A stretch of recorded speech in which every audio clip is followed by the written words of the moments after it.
To finish our coverage on e4, e5, knight to f3, we're now going to have a look at mainly two rare moves that you could face.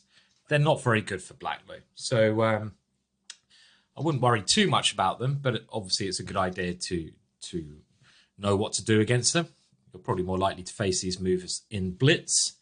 And the two moves we're going to have a look at is the Elephant Gambit. Any opening named after an animal is terrible, is the rule there. Just trying to think of some, except for the Black Lion, because that's a mythical creature. That's different from an animal, okay? Just to get that correct. And also F5, the Latvian Gambit. Now, I must be honest. I mean, I played E4 on a couple of occasions. Well, more than a couple of occasions. I played D4 more regularly. That will change now, definitely. But I have also played E4 throughout my life. I got my first Grandmaster norm by winning with E4 in a sort of a wing gambit. I've had some great results with E4. And I've never faced either of these moves, D5 or F5. So the likelihood of you getting this is quite low. So we'll go over it quite briefly. I mean, Bishop D6 is something that I'm not even going to mention here.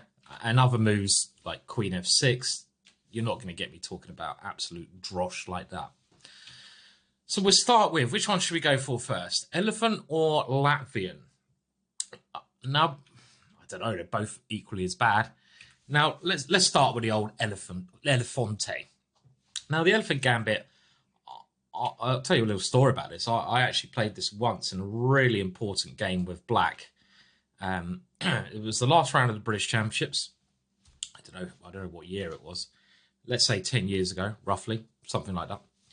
And I was fighting for first place, but I had the black pieces against David Howe. And David Howe nearly always played E4 against me. David, a very, very strong player. He's done a course at Ginger GM, which you might be interested in getting. A 50-hour course, very good course. And he's 2700 plus player. And I didn't prepare this in the morning. I prepared the French, but then I actually had a row with the girlfriend. I was in the ex-girlfriend. I was in an absolutely foul mood before the game, and I thought, what the hell? I'm just going to play the Elephant Gambit. Sod it. A little bit too emotional, that decision.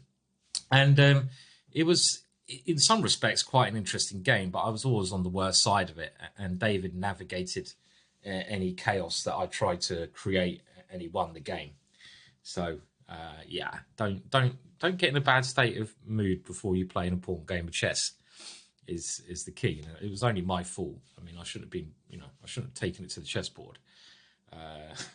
In the past, actually, when I've been angry before a game of chess, I play a lot better. There are other stories. I mean, I remember I beat Wojciech 2700 in like 20 moves when I was really angry. So, I don't know, probably not worth trying out these different emotions. So what are we going to do against this move? Well, we're going to go for knight takes e5. To be honest, both of these captures are pretty good in my eyes. The only player I know who plays d5 is Mark Hebden, an English Grandmaster, but no one at any high level plays d5 regularly, because if your opponent is prepared for it, it's just bad. It just loses a pawn. But Mark has told me that he plays this as part of his bullet repertoire, because a lot of the time white might pre-move bishop c4 and you can take the bishop. So it's a bullet repertoire move. So we're going to grab one of those pawns, and the pawn we're going to grab is the e pawn. Just take that pawn. The only way to refute the gambit. So yeah, we're not giving up. We're not gambiting ourselves here. Black's got it in first, but we're also never gambiting in this whole course when it's unsound. We're only gambiting when it's sound. So I can never recommend the Elephant Gambit because it's just not very good. And after knight to e5, well, there are two options. Bishop d6 is probably the best one. Now, again, all these openings, you're only going to get like under 1% of the time. So I'm going to actually try to go through this a little bit quicker pace than I am at the moment. But I do want to cover everything as well. Now, if d takes e4, we're always trying to play aggressively as we can, right? In this course, we really are. We want to bring the pieces out with speed. And bishop c4 is our normal move. And you know, it's a good move. Now, it's something like knight h6. We just go d4, and this just gives us a pleasant edge due to our threats of taking that stupid knight. And if knight d7, well, we can just even take on d7 and go queen h5. And this is already threatening some nasty things. And if queen f6, let's just take that knight off and play knight c3. And this is, with castles queenside coming next, or very soon, this is good enough. So d5, knight takes e5. If they take on e4, bishop c4. So knight h6 is just too passive. A gambiter won't want to play that move. Another bad move is queen d4. And this is a bit like some of the lines we looked at reversed, but black doesn't have any extra piece development. I'm thinking of the lines in the Petrov. And here, well, I think we should take on f7 with our bishop. And after this one, as long as we remember to play f4, we save both of our pieces and keep that black king in a bad square. f4, clever move. If that knight remains there, we're doing well. We're going to maybe bring our queen out. We can bring our knight out, d3 at the right moment. So let's say taking, knight takes is the idea. The queen has to move. And now the clever idea behind this, queen goes anywhere else, we move our bishop, is we can go king e2. King f7 doesn't work because of this check on g5. And with the rook coming to e1 anyway, white has won a pawn and has the initiative. So knight takes e5, d takes e4, and now bishop c4, queen g5 is the best. And here, bishop takes f7. Let's not be scared. We normally take on f7 with the bishop, so we can misplace the king. And we're going to go d4 next. And if black takes here, rook f1. This is our simple plan. So king d8, d4, and is a worse. Okay, let's say queen takes rook here, and if bishop h3, just one more move that needs remembering, because this might look a little bit scary. But again, these lines, I mean, the only way they're going to work is if you do something really wrong. So as long as you find sensible moves like bishop c4, defending the rook, threatening knight f7, black is just left in horrible position in these ones. Your pieces are going to come out very quickly, and black's queen has not done a great job there. So knight takes e5, d takes e4, we'll do it again, queen g5, and now we play bishop takes is the key. We don't want to grab that with a knight. This, you know, grabbing with a knight allows black to play queen takes g2 and bishop g4, which is the problem. So as long as we take the bishop, king e7 has been played more often, but again, we play d4. Attacking the queen, developing, queen has to take here, and now after this one, yes, the material is equal, but we're going to go bishop c4 again, and our position is much to be preferred. Like normal development, knight d7, bishop c4. Even against this move, we don't mind our knight being exchanged. And after some moves, simple development. And here, let's just cover our king, bishop e2. And now maybe black should grab a pawn here, but we keep developing bishop g5. And we're going for queen d2, castles queenside. We've got full development. Our opponent's king remains on e7. So we're not trying to be too greedy in these elephant lines. We don't need to. We're actually just trying to get the initiative when we can. But if our opponent, you know, does anything else, he's just going to lose. So this line is just very, very simple. So the move that black normally plays here, I believe this is how my game against David Howe went. I played bishop d6 against David Howe. And now we're going to go d4. And this, again, is not getting too greedy. We're going for quick development. We want to keep our actively placed piece there. And this involves just a little tactical idea as well. And the tactical idea is d takes e4. I'm not sure what else black can play, right? Because we're going to take that one, develop. And the tactical idea, yet again, so we're trying to keep this simple for you to learn, is bishop c4. You're playing bishop c4 as soon as black takes on that square. And the idea of this move is that after bishop takes e5, we don't go for the ending, but we have queen h5. And this tactical idea gives us preferable position, because we're threatening mate, threatening the bishop, so black has to defend f7. He can't really do that with the knight because we whip it off. And after queen e7, we should be happy to exchange queens in this position. You don't have to. You can play this one, but we're going to get this opening so rarely that I want to give you a simple solution that gives you an advantage, because I don't want you wasting your time on this too much. It's just not worth the effort. You've got to think where you're putting your effort into these courses, because I know there's a lot to take in. And, you know, I think we don't want to, you know, there's the move trainers there. If you want to go into this in more detail, check out the move trainer. But I don't really want to, you know, have you do an hour video on this. It's pointless. I'm not lazy, promise you. It's just, I'm just trying to help you out as well. And I think this is just simple, because now once the queens come off, I think we can just say that white is better because he's got a piece extra developed and he has the dark square bishop, which I prefer in these structures. It's a nice piece. Let's just have a look at a couple of moves. Knight c6, and now I like knight c3. Because if we can clear these pawns up, we've opened up more lines, which will help our bishop. So if knight takes e5, otherwise we're going to go bishop f4. And we're going to castle queenside, and eventually our rook comes to e1. We grab that pawn. So I think knight takes e5 is the only move we're going to look at. And now actually just bishop b3. Let's not get involved with any tactics with knight d5, where our knight might get trapped. And the thing here is that, well, we're still playing a little bit of gambit style, but we're going to either win this pawn back, or attack over here. So, for example, knight f6. Other moves would probably flick in this bishop f4 first before grabbing that pawn. We don't even need to grab it straight away.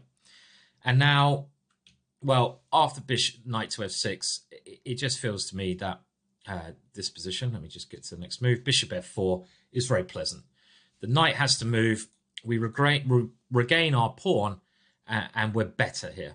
We're going to castle in this position. Queenside, I think, makes the most sense. And eventually we can put our bishop on d6, which is a nice square, showing how strong that is. And we can put pressure on this pawn, rook e1. So simple solution there to the elephant. And again, just take on e5. When you get a chance, put your bishop on c4 is the 1-2 system of refuting this dubious gambit. For example, d takes bishop c4, and we can go d4 quickly against queen g5. Bishop d6, slightly better move. Let's go d4 anyway. And now black really has to take here. And after bishop c4, other moves I wouldn't worry about here, because we're going to castle and just develop. And this pawn is going to be weaker. Our knight's very nicely placed. So bishop e5 is critical. And as long as you remember to go queen h5 and just be happy to exchange queens in this position, you're going to be doing very nicely, because you have a slightly better position here. So let's go to the Latvian. Now the Latvian is f5 in this position. And if you're happy with the main lines, maybe you're an e4 player anyway and you know about these lines, but potentially I'm trying to make this course open to everyone. Maybe those of you who have brought the Jabava London system, you might, or the English. This is a very different opening to them, and I've always wanted to do this opening course. This has been on my mind for some years, even before I did the Jabava one. But it's taken a while to do because the lines are a bit harder to research in some ways, and picking the right lines has been one of the biggest struggles. In some of the main lines, there's so many gambits white can play. Picking the gambits which I think are soundest and most interesting, well, me and Richard picking them has been one of the main struggles, taking me so long to do. But I think this course is great if you play the English. You shouldn't play too many openings, but the thing about if you're a bit stuck in your way and you're playing like English openings, Jabava, which are very solid, good openings, this system is like a jolt of electricity.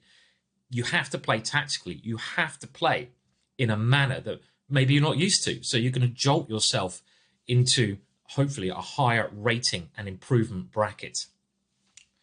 So here, well, again, like I say, you can just play knight takes e5, but that's not our main suggestion here. In this position, we're suggesting e takes f5. And funnily enough, this position here with black to move is still a main line. You might be like,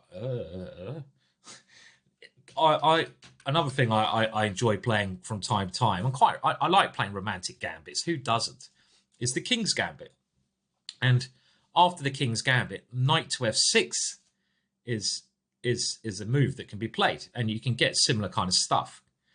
Let me just make sure I got that right, actually. Or do you take on... Okay, I'm getting myself confused now. So we're going f5. We're taking on f5. So I'm getting a little bit confused. And then we're having a look at... Okay, so what I'm thinking of the King's Gambit, I'm getting a little bit confused here, aren't I? Because you think the King's Gambit's a tempo up on the Latvian. So after takes, and now something like knight here, knight f6. So the King's Gambit, this is one of the main lines in the King's Gambit. This line here with knight to f3. Black is still absolutely fine here, but we're getting tempo up on those lines. So after f5, taking here, we're a tempo up on those King's Gambit lines. And the standard move here is e4. We'll come to that later on. I'm not even sure this is the best move. Now, what is our general idea? Well, often it's, develop, play d4, take that pawn, queen h5 check is a theme that comes up. Get our bishop out at the right time. Don't run into d5. I mean, just black is the one who has to prove something here. We can just play normal moves. Black's got to prove something. And again, if we're on sync here, then he's going to be in trouble. So, for example, knight f6 is trying to make it a little bit like the King's Gambit. But if it was black to move again, here it would be a King's Gambit, but it's not. And with the knight here, it allows us ideas of knight h4. And I think in these kind of positions, a very common idea to face the King's Gambit, an idea that really frustrates me when I play the King's Gambit, is d5. And we've seen this idea from black throughout this course in these lines to break free. And d4 here does the same thing. Open up the lines. It's our normal move. e4 really has to be played. And now I actually like the greedy move, knight h4. Yeah, it is a bit greedy, but why not? Our knight is on the rim, so what?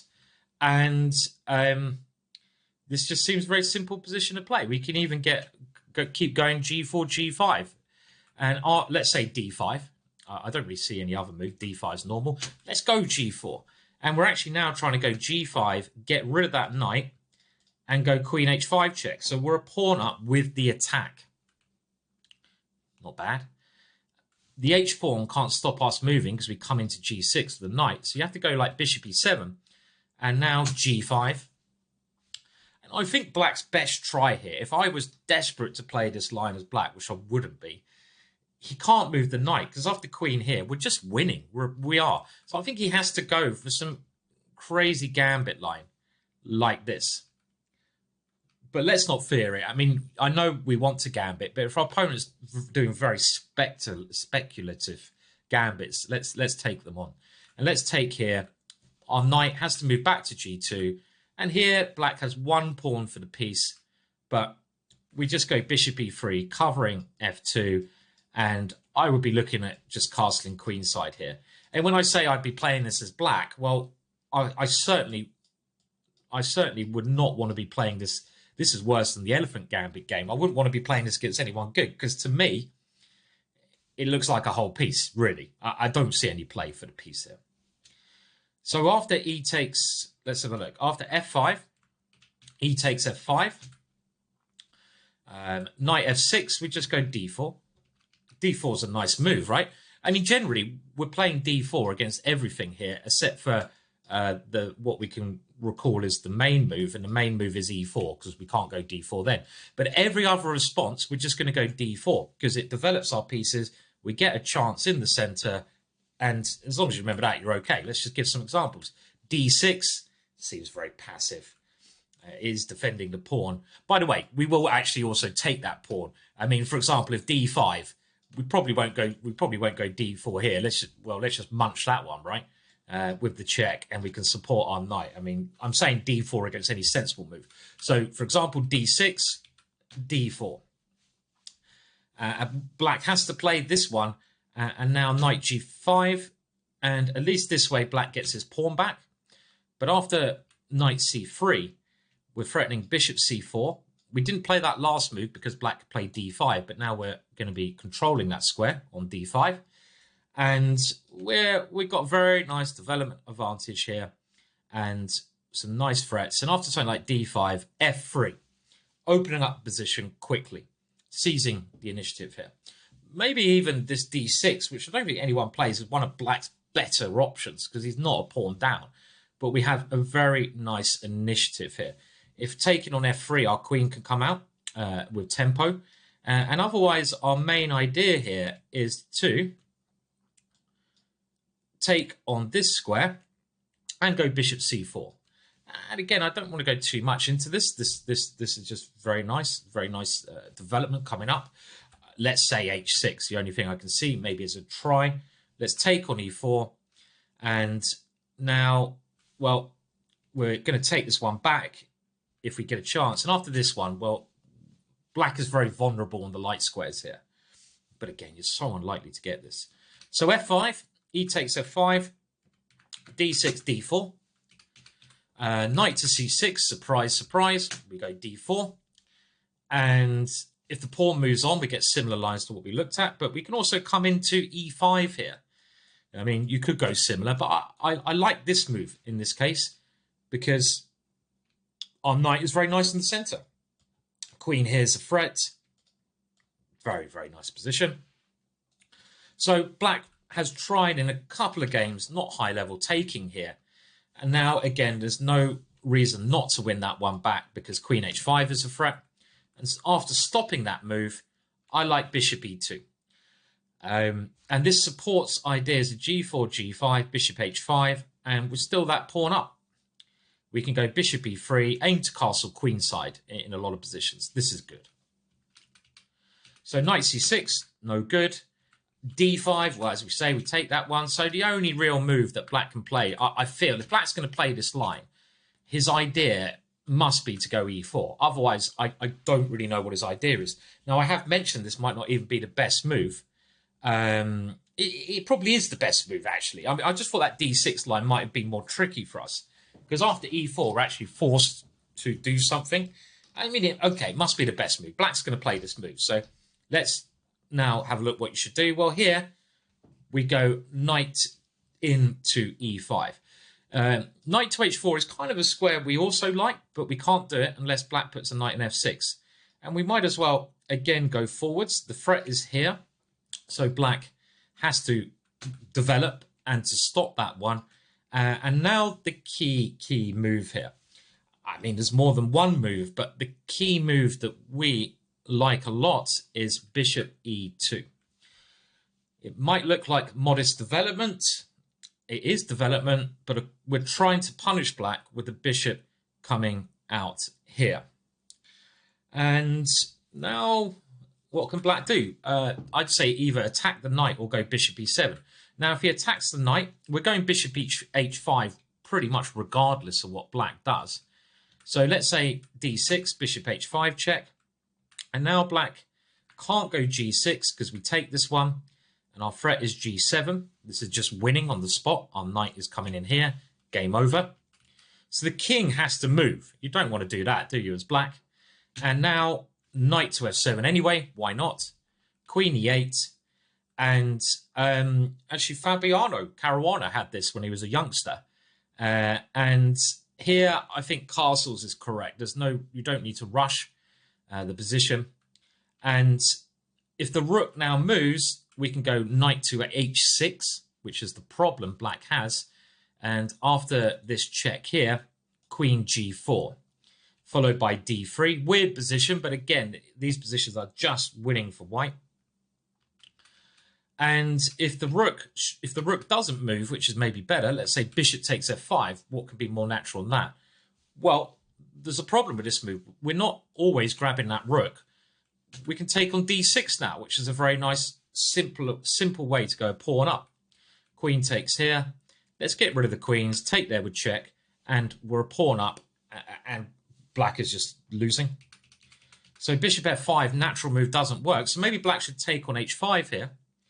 And this is why we castle. We've literally castled because we're saying to our opponent, I don't know what you're doing. We're not saying we're not going to take here when he has some point to his moves, when our knight could get trapped here. We're basically saying, well, look, I'm just going to castle. I like my pieces over there. After knight h5, now we do take here. Okay, so it could transpose. I was thinking actually the better line maybe for black is queen takes, funnily enough. Sorry, I should have mentioned that one. And the point is, this one, well, I mean, even this is good, but I mean, castles gives black, there's so many good moves, as well. I'm getting a bit confused here. And there's so many good moves, but this move gives black those chances to go wrong. But even after his best try, and now, well, what can he do? We'll exchange up. Maybe he has to go king d8 because he wants to get this bishop out, right? I don't see any other options. Because if he wins the knight back, he might be okay. By the way, we're always going d3, opening up. We're not even that worried about the knight because we're going to get such good attack against the king. So let's say here, now we go this d3 move. And if bishop e7, we take here, the knight still can't be captured because of this one. And if knight f6, e5, it's all horrendous for black. And if pawn takes d3, well, now rook e1. And this happened in Caruana versus Greer in 2003. And after this, bishop g5. And, okay, the knight has to block. And now black does, well done, grab that knight. So black suddenly got the material he wants. But after knight c3, normally the bishop and knight is very good, or the two bishops, in this case, in exchange for the rook. But here, look at black's pieces. They are disgusting. And with our knight coming to d5, doubling on the e file, we are family. We're doing just very well. It's just winning.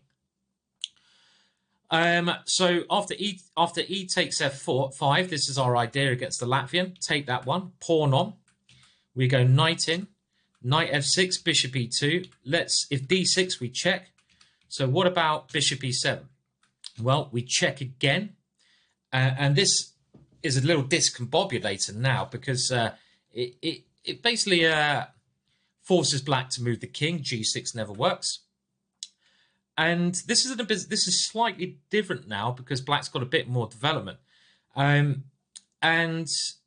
I wouldn't be in a rush to play this one now because, we might get our knight trapped on that square on h8 in this position.